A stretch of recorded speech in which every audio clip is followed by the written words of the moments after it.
मित्रों, आज मैं यहां आया हूं तब आज ये अलंकरण समारोह एक प्रकार से ऐसे समय हुआ है जब बीएसएफ और सेना ने एक अप्रतिम शौर्य का उदाहरण पूरी दुनिया के सामने प्रस्थापित किया है।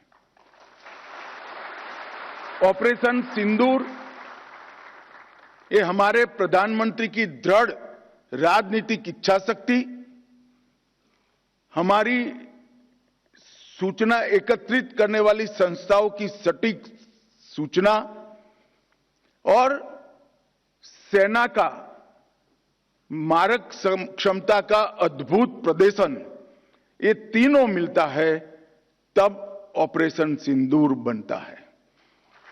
मैं आज ऑपरेशन सिंदूर के बैकग्राउंड की भी जरूर बात करना चाहूंगा। मित्रों, हम सभी जानते हैं कई दशकों से हमारा देश पाक प्रेरित आतंकवाद का सामना कर रहा है। सालों तक कई बड़ी बड़ी घटनाएं पाकिस्तान ने की, मगर इसका जवाब, उचित जवाब नहीं दिया गया। हम संरक्षात्मक काम करते रहे, हमारे लोगों की जान बचाने के लिए बहुत अच्छा काम हमारी पुलिस, सेना, बीएसएफ सबने किया, मगर कभी भी उचित जवाब नहीं दिया। 2014 में नरेंद्र मोदी जी प्रधानमंत्री बने, भारतीय जनता पार्टी के नेतृत्व वाली सरकार बनी और सबसे पहला बड़ा हमला उरी में हमारे जवानों पर किया, उनको जिंदा जला देने की हिमाकत की और हमने सर्जिकल स्ट्राइक कर पहली बार आतंकी ठिकानों में घुसकर आतंकवादियों को जवाब देने का काम उरी के बाद तुरंत किया। हम मानते थे कि ये संदेश से शायद अब सब कुछ रुक जाएगा, मगर नहीं रुका। पुलवामा में हमला हुआ, सीआरपीएफ के जवानों को आतंकी हमले में उड़ा दिया गया। भारत की सेनाओं ने एयर स्ट्राइक कर इससे उरी से कठोर जवाब देने का प्रयास किया और फिर से एक बार हमने आतंकी अड्डों को उड़ाने का काम किया। और उसके बाद पहलगांव में इंतहा ही कर दी।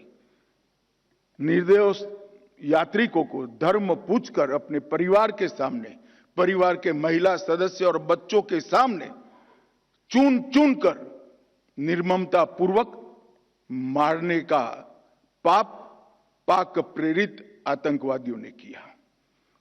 और उस वक्त हमारे प्रधानमंत्री जी ने उनको कहा था, बिहार से कहा था कि इसका उचित जवाब दिया जाएगा और ऑपरेशन सिंदूर ये उसका जवाब है। आज पूरी दुनिया हमारी सेना की वीरता और मारक क्षमता की भूरी भूरी प्रशंसा कर रही है।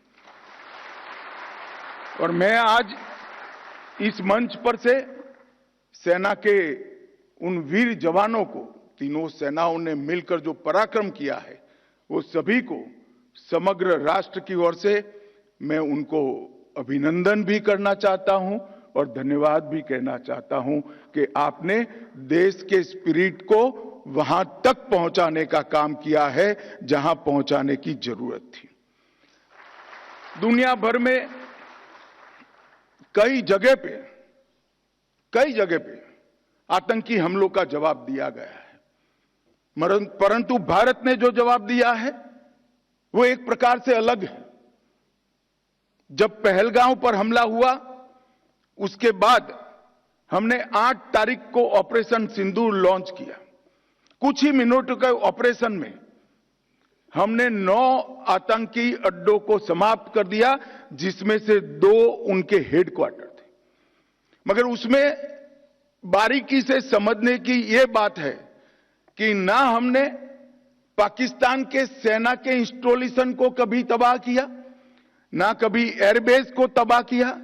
हमने सिर्फ और सिर्फ आतंकी अड्डों को ध्वस्त करने का काम किया, जिन्होंने हमारी धरती पर गुनाह किया था। मैं फिर से एक बार कहना चाहूंगा, ना हमने सेना के हवा अड्डों को, स्थापनाओं को छुआ, ना उनके एयरबेस को छुआ। 8 तारीख को केवल और केवल पाकिस्तान में बसे जैसे मोहम्मद, हिजबुल मुजाहिदीन, लश्कर-ए-तैयबा और उनके हेडक्वार्टर, ट्रेनिंग कैंप और एक प्रकार से भारत में आतंकवादियों को घुसपैठ कराने के अड्डे को तबाह किया। हम मानते थे कि इतना इनफ है और हमने तो हमला आतंकवादियों पर किया था, मगर पाकिस्तान ने साबित कर दिया कि जो आतंकवाद यहां पर है वो पाक स्पॉन्सर है। आतंकवादियों पर किए गए हमले को पाकिस्तान ने अपने पर किए गए हमले में मानकर 8 तारीख के बाद हमारे देश के सिविलियन सान, हमारे सेना के संस्थानों पर हमला करने का साहस किया, दुस्साहस किया। हमारी एयर डिफेंस सिस्टम बहुत अद्भुत थी, कुछ बिगाड़ नहीं पाए। और जब पाकिस्तान की सेना ने हमारे सिविलियन स्थानों और हमारे सेना के स्थानों पर हमला किया, इसका प्रयास किया, 9 तारीख को भारतीय सेना ने उनके एयरबेस पर हमला कर एक प्रखर और कठोर जवाब देकर उनकी मारक क्षमता, हमारी मारक क्षमता का परिचय कराया और उनकी एयर डिफेंस सिस्टम को भी खोखला साबित करने का काम किया।